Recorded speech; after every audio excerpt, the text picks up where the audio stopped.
Welcome to Unleashed with Eva Melton, where we unleash spiritual principles for victorious living.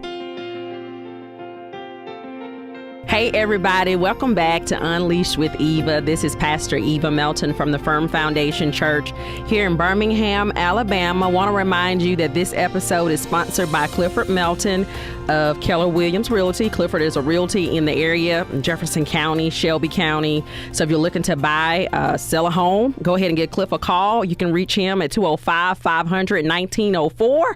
or see his website at cliffordmelton.com. So today I have with me one of my sisters in ministry, someone I really look up to and can have fun with and laugh with, Reverend Dr. Geraldine Daniels. Geraldine, how are you today? I am great, Eva. Thank you for allowing me to be here with you. I'm so glad you're here. I've been trying to figure out how to get you here. Because I just feel like you have a voice that needs to be heard. You're not in the media a lot. So really kind of Southside gets to get you, really. And so I feel like more people need to hear you and your perspective on what you have to say. Many people just don't think there are a lot of women pastors in Birmingham, but there are more than we think. Yes. And so I'm just glad you're here. But for our listeners, tell us who you are.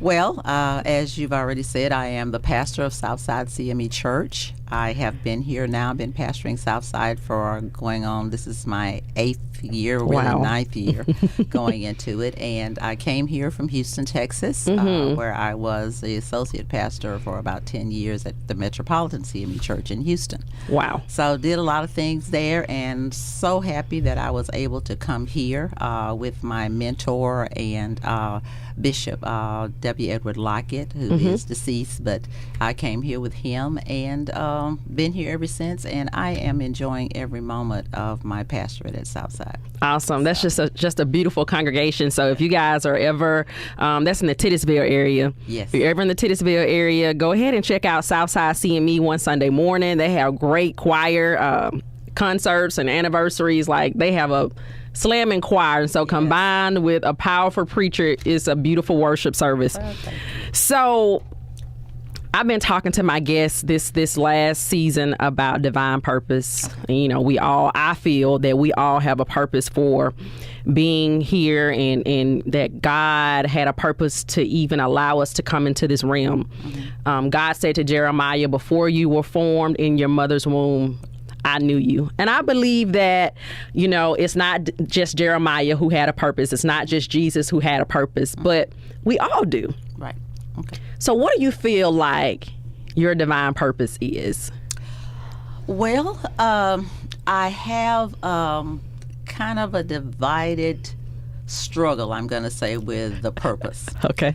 Because my thoughts on purpose, and it's very interesting that you mentioned Jeremiah, because we are having a group study on calls, and Jeremiah was one of the prophets that we chose to talk about call. Wow. And so as I look at my purpose, if I want to talk about it, the things that I believe God has gifted me for, believe it or not, I believe that even if I had not accepted my call into ministry, that the gifts that God had seeded into me would be used in other realms to be a servant in whatever realm I had chose to be in. So right. I think that is the center of my core when I talk about purpose. I don't want to lock people That's in, right. because many times we lock people in to, you were meant to be this, or this. But I believe the gifts and graces that God gave you, or the gifts that He seated into you, could be used in any realm that you are, in the secular realm as well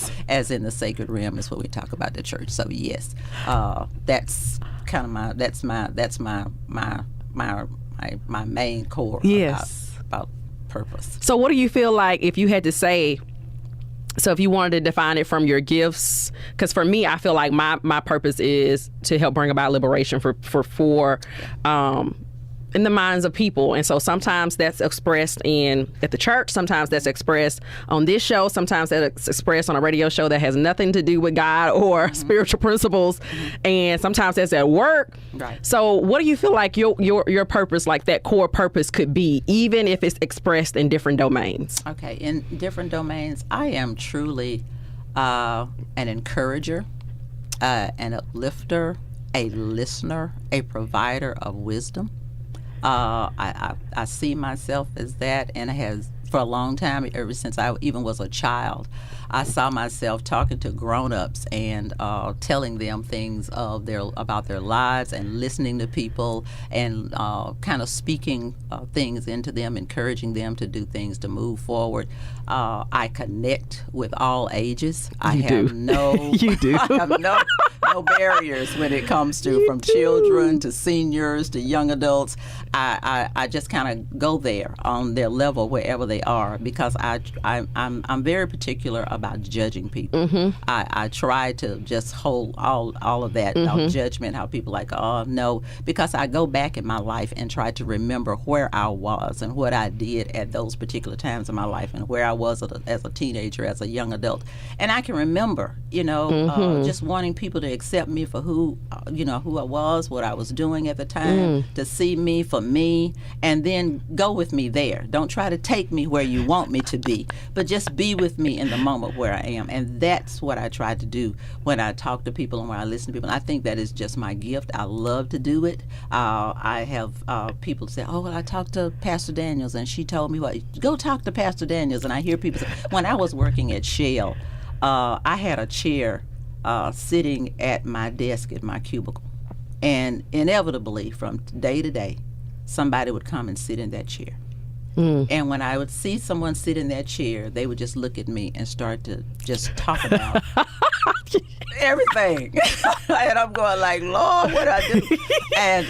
And so smiled at somebody. Right, and so they started to talk. And I would just turn to them and listen. Mm-hmm. I wouldn't say anything, and just listen. And sometimes they would say, well, what do you think, or whatever? And I may say something. But it was just somebody sitting in that chair. And it was from that point on that I realized that I was a pastor. And a pastor doesn't have to be in a church. That's right. Okay. That's what we have to understand. That I had the call and I had the gifts of pastoring, of listening and caring and just shepherding people in their lives. Yes. So I took that. And so that's where I am now. Although I'm doing it in the church, I'm also doing it. I have friends that call me from all over, from Houston, from New York, from South Carolina, from all over, that still call me and say, Geraldine, I just want to talk to you about this. I want you to hear me. I want you to hear me on this. And I have friends that can do the same thing for me. So I think that's my gift, and wherever I landed in this world, I would be doing that. I think I would be. I'm going to agree with you there, because one of the reasons I'm drawn to you is because, being a young woman in ministry, there's not a lot of people I can talk to. Like, I got a lot of people I would say we are in ministry together. They in ministry, I'm in ministry, but it's not a lot of people I call my ministry sister. And I have always felt like in my conversations with you, I was just able to say, even if I was right or wrong, or it was wow, like you just sitting there smiling, like, and I think that's just somebody to honor me on my path. Like I'm 37, and I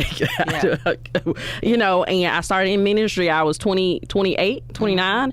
And you learn some things along the way. And sometimes it's just hard for people to be quiet and to just listen to you. But I find the same thing happens to me in corporate. I work in corporate every day. Right. And it just turned out one of my coworkers just made the connection, because I don't really talk about, like, I don't have pictures on my desk at work. I try to keep it separate, but it's hard, right? You really can't. And so one of my coworkers sent me an inbox on Facebook. Somehow I forgot to block him on Facebook, and he was like, so Eva, you a pastor, you a minister?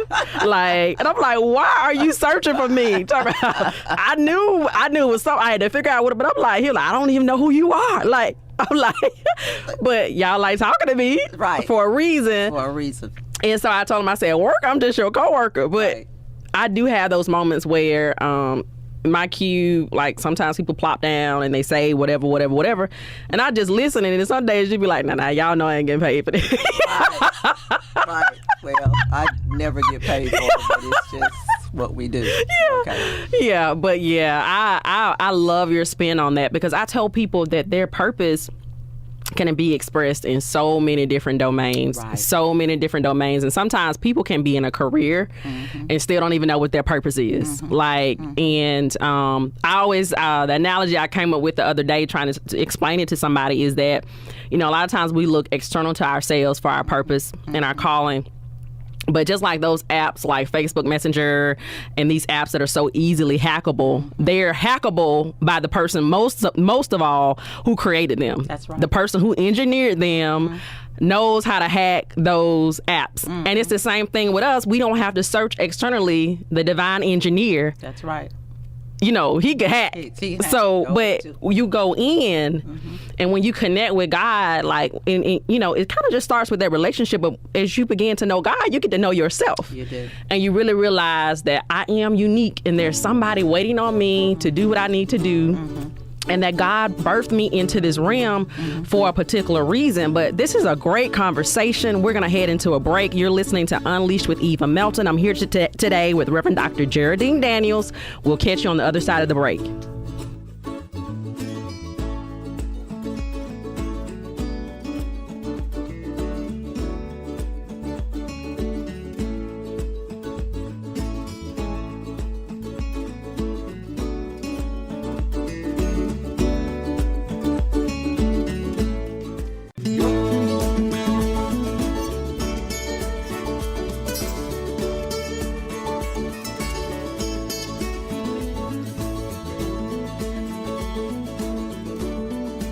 So we're back from the break. We're here with Reverend Dr. Geraldine Daniels, pastor of Southside CME Church here in Birmingham, Alabama.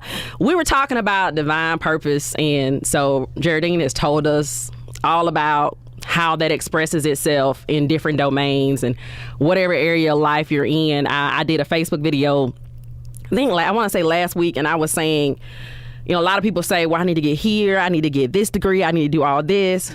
Start wherever you are. I feel like, even if there's something, sometimes there's something we need to do to help grow what God has placed inside of us, like seminary. Right. Or being in certain spaces or meeting certain people, but just start where you are. Yeah. Using those gifts. Right. And those things are so innate in you. I guess they're so planted in you. Even seminary and all the other things that we do, just kind of brings them to life, I want to say. When I was in seminary, I remember at first I had started out in Christian education because I loved Christian education and so forth. But then they opened up a degree in pastoral care. And when I saw the plan and started to look, I said, this is me. Yeah. This is me. This is where I should be. I should be listening to people, learning about people's lives, learning how to listen and pay attention, learning about certain mental, emotional signs of things that are going on with people. And that's another thing, I guess, in our realm of being. So many of us have not been, I'm going to say, trained or not sensitive to the emotional and mental situations that are going on with people when they are bringing you certain things in their lives. I have been confronted with people who are saying things, and because I believe God has given me a gift of discernment, I can just kind of say, this is not all that it is. Right. I was telling somebody yesterday, so I'm missing, you're not telling me something. Right. So we need to talk a couple more times. Before you get to the you tell me what I'm really missing. That's right. Because sometimes people come talk to you and they want to answer right then, nah, baby, it's something missing. And so until I can get that. Right. and you have to have, another thing, you have to have the courage to say that. Yep. Because so many in ministry and so many people they come to me as a pastor, I'm supposed to have all. You got a word from God already. No, not going to happen. You're not going to back me into that kind of corner. They'll do it. And you're not going to come back and tell me I was wrong. That's right. I told you. That's right. So I'm listening, I'm paying attention, I'm learning to watch my spirit. I'm in touch with my spirit. And that's another thing. You have to be so in touch with yourself. Because I have my own issues. That's right. I do. And sometimes my issues are saying, I really don't want to deal with this right now. And the Spirit of the Lord is saying, well, come on, put yourself kind of in the background. Although I know your feelings, allow yourself to feel those feelings, but also allow yourself to work past them to do what God would have you to do. Oh, that's now, good. You really do have to be in touch with yourself to do that. You see, because sometimes, you are upset. Sometimes you are aggravated. When somebody's been coming to you with the same thing over and over, you want to tell them, get a grip. You can do this. Stop. God is there. But you have to. But you have to remember. Yes. But you have to remember. Okay. Yeah. God is there. Yeah. But I'm also here to kind of be a navigator sometimes between that person getting to that place or not. And then you have to know and listen to yourself to be able to say, no, you do need to shut down, or you do need to talk to someone else, or you do need professional help, or you do need to go here. And we need to be in a place where we can say our pride and all the other stuff that we have and how wonderful we think we are. We have to say, no, I'm not the one. And you're right. And I tell people, I liken it to be this way, is that I may not have the answers, but I'm supposed to be able to direct traffic. That's right. And if you can't let me direct traffic, I'm talking to don't even come back to me if I can't direct traffic, because I may not be the source of the answer. Right. And sometimes I may need time to really just seek God for what is, because if it's pastoring is so spiritual. It is. When you were talking, I was just thinking about when Jesus found out about the death of John the Baptist. He went to be alone by himself. That's right. He went off. Those people saw him and came on foot to find him. Where he grieving. He grieving. Right. That's right. And did he tell them no? He he fed the 5,000, right? But he's only able to do that because he was doing consistent self-care, is what I call it. That's right. Consistent time in solitude with the Father. And you have to be able to do that and set boundaries so you can do that, because it's on you. It's really not on the people to say you need to spend time alone. Nobody has ever said to me, oh, Eva, I need you to take a break. I don't need you. Outside of my own pastor. Right. And my ministry sister's like, okay, Eve, you need to get some rest. But it's on you as the pastor to make sure you get the same self-care and the self-compassion that you're telling everybody else to do. Because people are looking to you and they're calling you every day. And they're calling you I could get calls as early as 6 o'clock in the morning. And I'll say, well, people think that the pastor never sleeps. And I do. But they hear me say that in the morning I'm up doing my meditation, or I'm in my silent time and I'm my quiet time with the Lord, and I'm spending that time. And they figure, oh, well, she got up at 4 o'clock in the morning. She woke. She up. She heard from Jesus already. She's ready to speak to me. And I think about that, and I don't blame them. That's right. Don't. I don't blame them, because I do have options sometimes when I do feel like I'm in that place where I will say, I'll answer the phone later, or I'll get the text message, or I'll get the email, or I'll get whatever. And there is a time that I have to stand back. Yes. Before I give an answer or before I answer back. Yeah. There's a stand back time. And it's okay for me to step back and wait. Yeah. Because God reminded me of something some years ago, and I tell people this all the time, while I was ripping and running and trying to be everywhere and get to the hospital and be at the funeral home and be at the house with the family. And God told me, he said, I'm already there, right? Amen. He's everywhere. He said, I'm already there.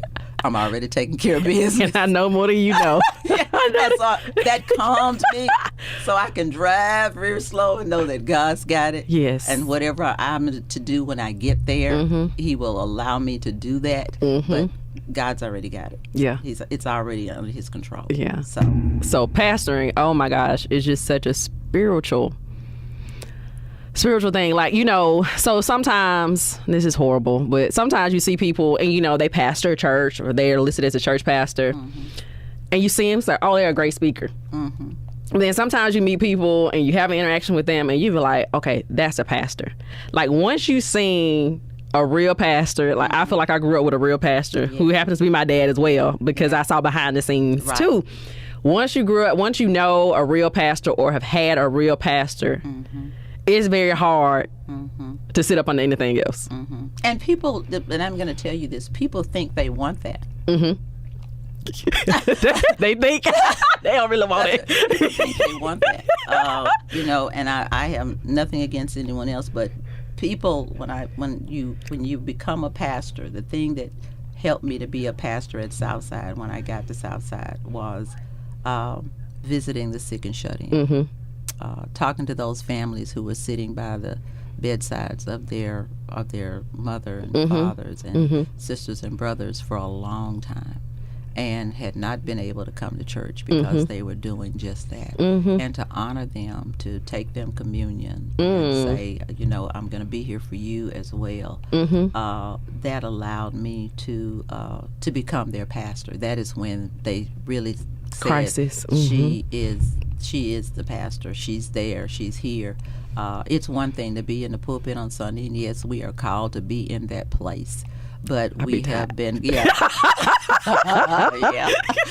We're there. And there's sometimes, like you said, too, I'm sitting there and I was telling some, and I'm very transparent with my congregation in Bible study, because I want them to know that I am human. Yes, right. That I am a human being. That yes, the Lord works with me, and yes, I've been called to serve them, but I am human. And I have my times and issues. As we said about Jesus, Jesus ate, he drank, he took time by himself, he got tired, he got angry. All of these things were human, very human traits, and that was for our reason, for us to understand that we don't stand out there. I said, looking at me from the outside tells you nothing about me on the inside.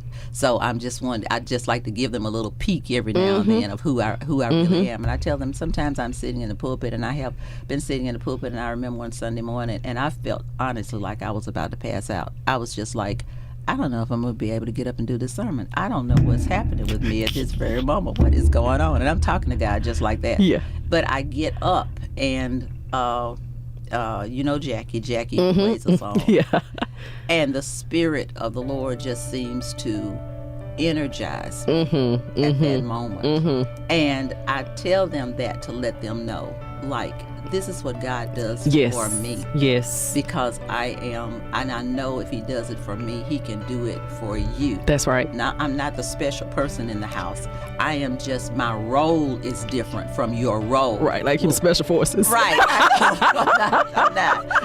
My role, and I try to tell them, I sit in the middle of this congregation, and we all are one. I mean, I don't put myself, like some people say, oh, it's a hierarchy where the pastor sits. No, I don't want to be on that pedestal. That's right. I want to be down among the workers. That's right. My shoulder to the plow with everyone else. But I know that I am, once again, my role as a pastor is a different role, where your role as a steward, or your role as a stewardess, or your role as a trustee, or your role as a teacher, or your role as something else. You do that role, but we all work on this together. Right.